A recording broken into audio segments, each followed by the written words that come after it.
You feel like a failure. That's why you're probably watching this video. Or maybe you feel like your life sucks. You've been feeling like this for some time now. You're broke and you're very tired of being broke. Or maybe for you it has got nothing to do with brokenness, but maybe you're tired of doing consistent and constant interviews and never get called or hired. Or maybe you're tired of failing in school. Your grades are consistently terrible. Maybe you're tired of that place of work. You've been in that position for years and it has stressed you out. There doesn't seem to be any form of promotion that comes for you. All promotions that come, everyone else gets promoted besides you, and you're frustrated. I know exactly just how you feel because I have been there myself. Many years ago, I was at the university, and I'll tell you the truth. My life sucked. I was broke and I had no hopes of getting money. Now, I had been blessed enough that I was on a government scholarship. So I didn't have to pay tuition. My parents didn't have to pay tuition. But you don't only need tuition while you're at school. There are other things that are required. You're required to get academic requirements, textbooks, things that you need to use in school. I had to get food, I had to get clothing, and honestly, I just couldn't get these things. My parents just couldn't afford to sustain me. Maybe they could afford to sustain me, but I felt like I was going to be a burden to them. I was not born in a rich family. My parents were not rich. I can't say that they were very poor, but they're not rich. And I had other siblings whom my parents were taking care of. So I, as someone who I thought I was being responsible, I felt like it would be a burden for me, 20, 21 years old, to go to my father and start asking them for food and all these things. So that meant that I had to figure out a way of making money for myself. I had to reset my mind when I noticed that I could never make it if I continued on the path that I was on. If I continued doing the same exact thing and thinking the same exact way I'd been thinking while at the university, I was never going to finish the course as a healthy human being. So in today's video, I'm going to be sharing with you how I reset my mind and how you can also reset your mind for success. Now, there are a few things to note. Number one, no one system works for all. I'm only sharing with you what actually worked for me. If you search on internet and on Google, and maybe probably even the video after this one, someone else will be sharing with you a different way of resetting their mind, how they actually did it their way and it actually worked out. There's no handwritten script of how someone can actually flip their life around. And that leads to the second point, the fact that the end justifies the means. For me, I did it my way. I didn't go on YouTube or on Google, on the internet and looked out how to reset my mind. I just thought about it, did it, and it actually worked for me. And if it worked for me, why wouldn't it work for you? I'm flesh and blood, just like you. If you implement it, it should be able to work for you. Step number one is acceptance.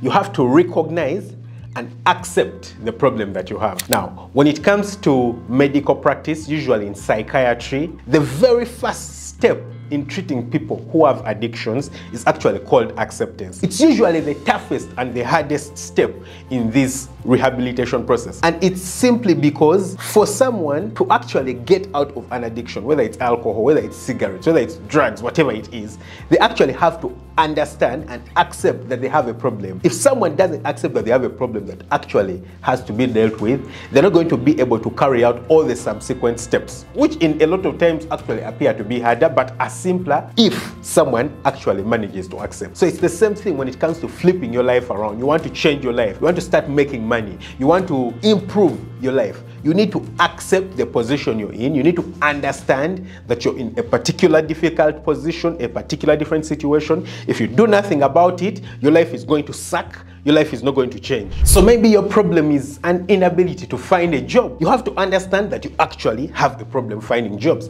You can read up information and find out that people actually look for jobs and find them. And you actually have a problem finding a job. Maybe your problem is inability to sustain a relationship. You have to understand that, hey, I actually think I have trouble sustaining relationships and I need to do something about it. Now, in this step of acceptance, there are a few things that you have to realize. Number one, you have to understand that you having this problem in your life doesn't mean you're a failure. For example, I was broke, I didn't have money. That didn't mean that I was a failure. If you're having a problem, for example, sustaining a relationship, that doesn't mean you're a failure. If you fail to find a job for over a year, that does not mean you're a failure. It doesn't mean that you're weak. It doesn't mean you're a failure. It just means that you've recognized that there is a problem that needs to be fixed. But number two, you also need to understand that you accepting that you have that problem doesn't mean acceptance of failure. If you've accepted that, hey, I've actually accepted that I have a problem finding and sustaining a relationship, that doesn't mean that you're a relationship failure. You understand? You haven't accepted the fact that, hey, I'm now a failure. I'm going to have to deal with the fact that I'm a failure in relationships. It's not accepting failure.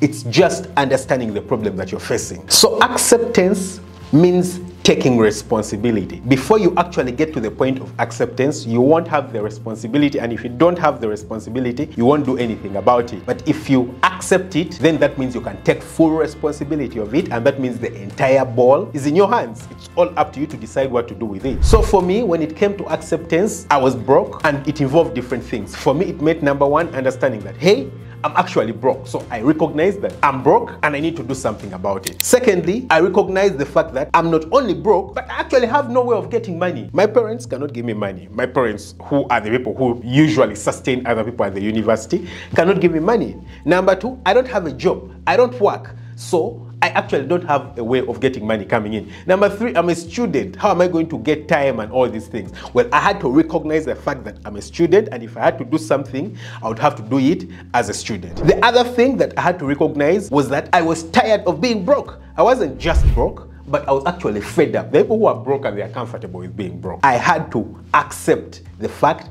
that I'm tired of being broke. But number four, I also had to recognize that if I continue like this, then I'm going to suck. I'm going to fail my course.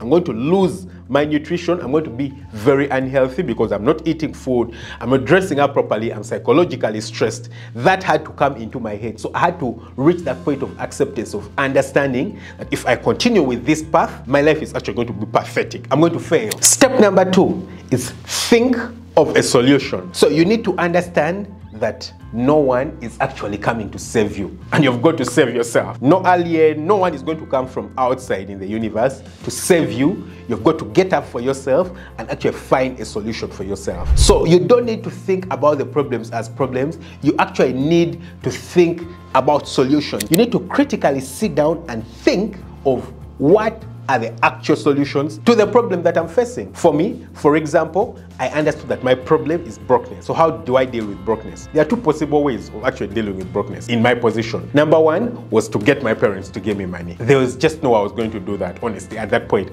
I could have done it, but then I felt like I would be unfair because my siblings also need to go to school. They are much younger than me. So it's very unreasonable for me to go keep pestering my parents to give me money when I have younger siblings to look after. So what was the other alternative? I had to find ways of making money. That was the more practical solution. Find ways of making money. And how could I make the money? There are two alternatives. Number one, by getting a skill, a very good skill that I can actually exchange for money. Or number two, by developing a product that I can actually sell and I get money. So in that position, I first looked at the skills that I actually did have by that time. I should have been maybe in my 4th year at the university, and during that time when I was in my 1st year at the university, I had managed to get a computer, a laptop, and I loved playing around, with the computer, and I had learned graphics, graphic designing. So at that time I told myself, oh, I actually have a skill, which is graphic designing. How can I utilize it? I noticed that I can actually design posters.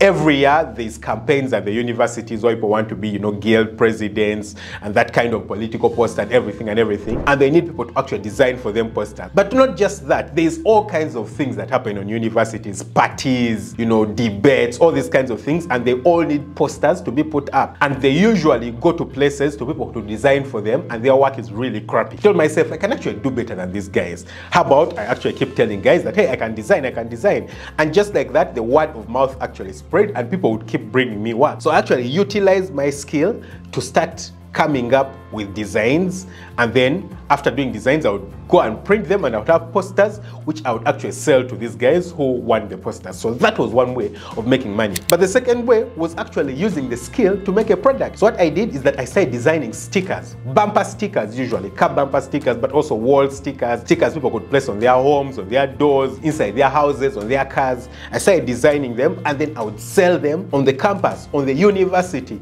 I would leave medical school before my colleagues, run run onto the street of the campus and I start selling them. So that was the thought pattern for me. I thought of a solution and I thought to myself, this is actually something that could work for me. I had to sit down, think critically, deeply, think of a skill, think of a product, and actually develop them for them to actually work for me. So maybe for you, your problem is not money and you're thinking to yourself, how will I implement this in my very own circumstances? Maybe your problem is that you're failing to get a job. So you have two ways of thinking about it. Number one, it could be that all these guys where I go to do interviews are actually biased against me and I need to find a way of changing the bias. Well, that's very unlikely. It can't be that everywhere you go, the people just don't like you. Unless you do terrible things to everyone. It's highly unlikely that the people just don't like you.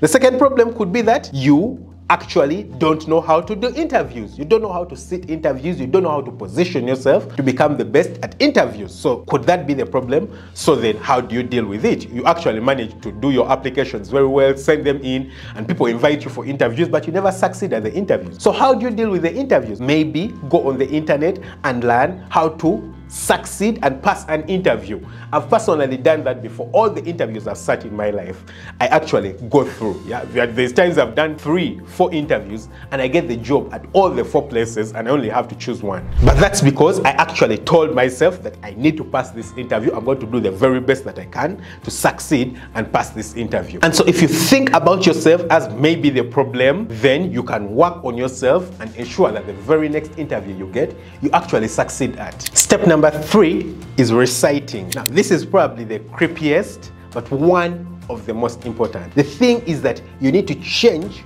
the way you think and believe in such a way that you can actually implement and get things to be done. In life, in order to make it to the top, in order to succeed, whether it's financially or whichever way, you actually need to have motivation. You need to believe in the thing that you're doing, because you're going to face a lot of oppositions, a lot of people pushing against you left, right, and center. And you've got to really believe in what you're doing. If you don't believe in what you're doing, you're going to be failing. So you've got to get inspiration. And how do you get this inspiration? You need to recite it as often as you can until you actually do believe it, until you're very convinced, deep within your heart, deep within your soul, that this thing will actually work out. You need to be very, very convinced.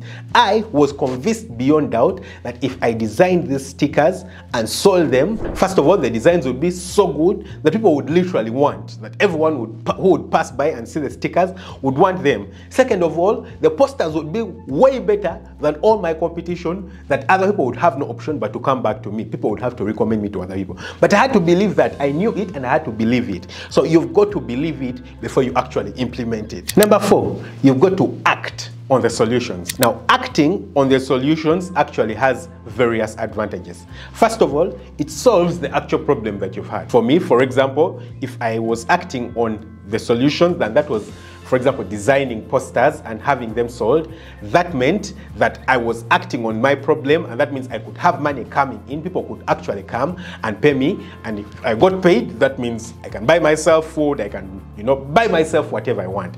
That's the first thing. But secondly, it gives you belief that what you're doing is actually the right thing. Yeah, if you're designing something, for example, and you're selling something, for example, and then you're already getting in money, small, little, tiny steps, those things ensure that you remain motivated. You're like, oh my God, I didn't know that I could actually do it this way. For example, the very first day I designed and sold my very first stickers, I probably made maybe about $20, less than $20. But I was like, oh my God, I can actually make $20. There's a time that reached and I was actually making $30. I was like, oh my God, I can actually make $30 a day from stickers. Now, right now, $30 a day might look like something really small, but think about someone at the university. If I could make $30 a day in a month, that would be $900. Of course, I would never have had the time to only spend my time selling stickers. But you understand the whole idea, yeah? So it gave me the motivation to actually understand that, hey, I can actually make money this way. But number 3, it opens up your thinking. It opens up your thinking to greater possibilities. For me, when I saw this and I noticed that if I actually consistently just make 30 days a day selling stickers, that means that every month I could make $900. Now, there are so many people all around the world who don't make $900. Even in Uganda, if you made $900 $30 consistently, you're living the good life, the really good life. That's money I made selling stickers. So this actually opened up my mind to the possibility of business. I believe it was at this time that I started telling myself, what the hell am I doing studying medicine? Because here I was at the university and I could make $30 a day. And once I graduate as a doctor, I'm going to be paid what? $1,200 a day. And if I only sold $30 a day of stickers, I was going to earn $900 a day, just $300 less than someone who was trained as a doctor. My mind just started opening up, and it got opened up to all the possibilities of things that can be done. And that only comes when you actually act on the solutions, actually do something about it, because these small, tiny gains actually build up, open your mind up to the very many possible solutions in your life, and then show you how far you can actually go in life. So I hope you've enjoyed this video, and if you've enjoyed this video, I trust that you'll enjoy this video right here about how to train your brain to be successful. Catch you very soon with another video. Lots of love. Bye-bye.